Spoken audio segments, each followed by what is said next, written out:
قرآن مجید میں اللہ رب العزت ارشاد فرماتا ہے کہ اور تحقیق ہم نے اپنے رسولوں کو واضح دلائل دے کر بھیجا اور ان کے ساتھ کتاب اور پیمانہ حق نازل کیا تاکہ لوگوں میں عدل قائم کریں. یعنی اس مقام پر اللہ رب العزت ارشاد فرما رہا ہے کہ ہم نے اپنے کثیر تعداد میں انبیاء بھیجے اور ان انبیاء کو واضح دلائل کے ساتھ بھیجا، واضح نشانیوں کے ساتھ بھیجا. اب سوال پیدا ہوتا ہے کہ وہ واضح نشانیاں انبیاء کو دینے کا مقصد کیا ہے؟ بلا تشبیہ و بلا مثال اس مسئلے کو دنیا کی مثال سے پہلے سمجھتے. کوئی بادشاہ ہو، کوئی شہنشاہ ہو، وہ جب کسی مملکت میں، کسی علاقے میں، کسی خطے میں اپنا سفیر بھیجتا ہے تو وہ اس نمائندے کو، اس سفیر کو جسے وہ بنا کر بھیجتا ہے، اسے وہ کیا نشانیاں دے کر بھیجتا ہے کہ دیکھنے والا اس کا احترام بجا لائے، جو وہ کہے اسے بادشاہ کی ہی بات تصور کیا جائے، اس کی بات میں وزن ڈال کے بھیجتا ہے، اس کو طاقتور کر کے بھیجتا ہے. اس سفیر کی عزت میں ہی بادشاہ کی عزت ہے. کہتے ہیں نا کہ کسی بادشاہ کا کوئی سفیر آپ کے پاس آئے اور کوئی ملک اس کی عزت بجا نہ لائے تو اس کو ملک کی توہین تصور کیا جاتا ہے. فار ایگزامپل پاکستان کے کسی سفیر کی عزت نہ کرے تو وہ اس کا ذاتی مسئلہ نہیں ہے، اسے پاکستان کی توہین شمار کیا جاتا ہے، کیونکہ ملک پاکستان نے، حکومت پاکستان نے اس سفیر کو یہ عہدہ دیا ہے کہ وہ پاکستان کی عزت، پاکستان کے وقار اور پاکستان کے وسائل، پاکستان کے احترام اور ہر شے کا محافظ اور نمائندہ ہے. اللہ پاک نے اپنے رسولوں کو کہا کہ یہ زمین پر میرے خلیفہ ہیں، انہیں نبی بنایا.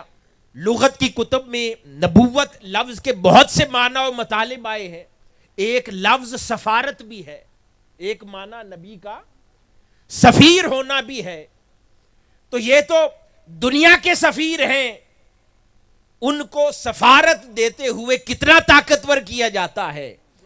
تو جسے خدا اپنا سفیر بنا کر دنیا میں بھیجے تو ذرا سوچیں اسے کتنا طاقتور کرتا ہوگا، اس کے احترام کو کتنا انشور کرتا ہوگا، اس کی تعظیم کو کتنا انشور کرتا ہوگا اور کتنا تقاضا رکھتا ہوگا کہ اس کا احترام بجا لایا جائے، اس کی عزت کی جائے، اس کی توقیر کی جائے، اس کی عصمت کا خیال کیا جائے، اس کی ناموس کا خیال کیا جائے، کیونکہ وہ ناموس سفیر کی نہیں ہے، وہ خدا کی ناموس ہے. جب ہم نعرہ لگاتے ہیں نا ناموس رسالت، تو اس سفارت کے قانون کو سمجھیں، وہ فقط ناموس رسالت کی بات نہیں ہو رہی، وہ خدا کے ناموس کی بات ہو رہی ہے. کیونکہ جب سفیر کی توہین ہوتی ہے وہ در حقیقت اس کے بھیجنے والے کی توہین ہوتی ہے. یہ دنیا کے بادشاہ ہیں، ان کی کیا حیثیت؟ یہ اپنے سفیروں کو اتنا طاقتور کرتے ہیں جو کل کائنات کا بادشاہ ہے.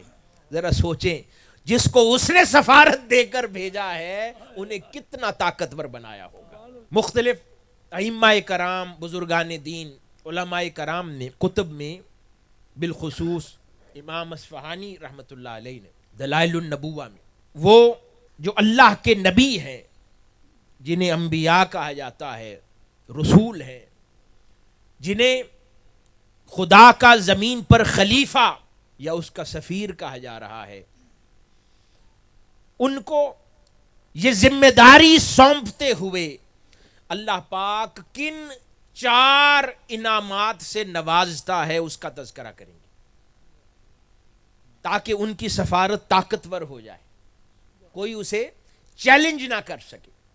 وہ 4 انعامات کیا ہیں؟